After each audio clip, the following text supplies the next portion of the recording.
Hi everyone, my name is Sarah Beth, and I just finished reading The Most Wonderful Crime of the Year. This was my pick for Book of the Month for the month of December, though this book was actually published in September of this year. I guess for people to get a head start on the holidays. I know some people start celebrating Christmas during Thanksgiving, so, maybe just trying to bring it into the cultural zeitgeist. So, if you couldn't obviously tell, this is very much a Christmas novel. It's actually 300 pages long. It's a very, very quick read. And very enjoyable as well. I love the fact that the chapters are so short. It very much appeals to me to know that you can like stop and start pretty much with any place in the book. Not really any place, but while reading it continuously. It's very much linear structure. You cannot skip around for this book. General premise of this book, it's very much a who done it, but there is a slight romance. It's very much a very quirky novel.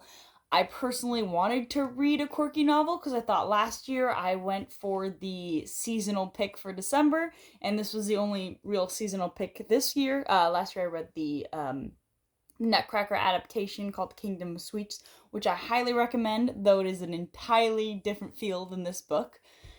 And I'm happy I chose this book. The premise as it goes is there's our main character, Maggie. She had just gone through a very messy divorce, and she is a writer. Shocker. Writers love writing about writers. And she's essentially asked to go to this house for Christmas. Her publisher says, "Hey, you've been invited and you're gonna go. I know you and you better go." And so, even though she's, still toiling in her divorce, she listens to her editor and she meets her worst enemy on the plane on the way there and realizes she's going to have to spend Christmas with her worst enemy and her idol. Her enemy is a man named Ethan. He's also a writer, but he writes, as she calls, leather jacket books. Very much like political intrigue. Think Tom Clancy. And while she writes cozy mystery novels, very much, someone killing someone else with a knitting needle, which is very much a smoking gun, Chekhov's gun in this novel. So, but I'm not going to give anything away. But it's very much a play on Agatha Christie novels because her idol is an Agatha Christie stand-in, Eleanor Ashley, who's written 99 novels and is working on her last novel, and she's invited all these different people here to spend Christmas with her, and then she almost stages a crime for them to try to solve because she just disappears. And so it's really enjoyable. It's very cute. There's a moment in which the book almost turned into the wishing game, where you thought it was a contest to who's going to take over her legacy because there are three writers in attendance. Obviously Maggie, our protagonist, Ethan, who is her leather jacket rival, and of course Sir Jasper, which is kind of like a new Sir Arthur Conan Doyle stand-in. He writes good books. He's just there. He's not really a real candidate. And the rest is just, skeeving family members that Eleanor has that have motives against her. And it's very enjoyable. You have Ethan, who's this, it is a little bit stuck in there, the love story, but it's cute enough.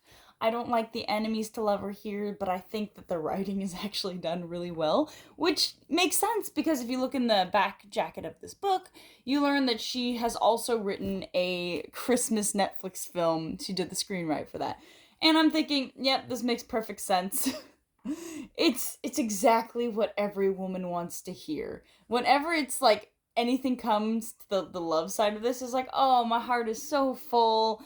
But it feels too perfect. Maggie, our protagonist, just isn't that strong of a character. She's just vague enough and just personal enough to it to relate to any woman out there. She's not categorized as too young, not categorized as too old. So it's very much like, yes, a stand in. She wants us, fawn over this male character who's not perfect. Ethan is just too perfect to exist, and it's very upsetting for me.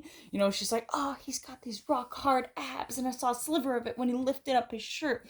Oh, and he's so rough and tough, but smart at the same time, and knows exactly what to say." I'm like, no guys like this.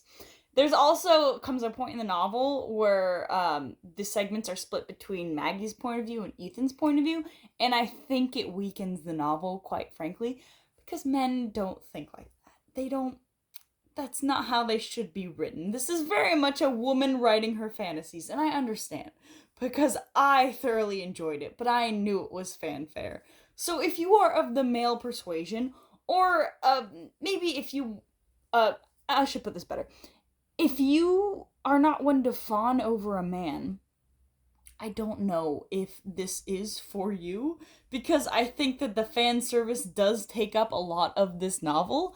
Though I think it's a cute story. I think if you really like Hallmark movies in general, the Christmas movies, I think you'll have a fun time. You know, this is a very like smirky novel. Even though there is romance, I will say this: there is no spice, there's no smutty scenes. It's very much on the PG-13 level. There's no graphic scenes, there's no triggers to worry about. It's just enjoyable. It's a little fun romp. And I had fun. It took me like no time to read. And I think that's how this book should be taken. I mean, there's literally a Christmas tree on the cover, and look at this man. You see that perfect jawline? What did you expect when you started reading this? And of course, she's perfect looking. The author tries to say, oh no, she has a messy bun and she doesn't look perfect. We all know she looks perfect, okay? She's supposed to relate to everybody. She does not relate to everybody. Anyway, I'm gonna say this. If you want a quirky, fun read, I'd say go for it. I thought it was enjoyable enough. But once again, if you do not fawn over a man, and do not like Christmas Hallmark movies, do not pick up this book. This book is not for you. You will not enjoy it. It's just a cute read. And that's all. Anyway, I hope you enjoy my review and have a good one.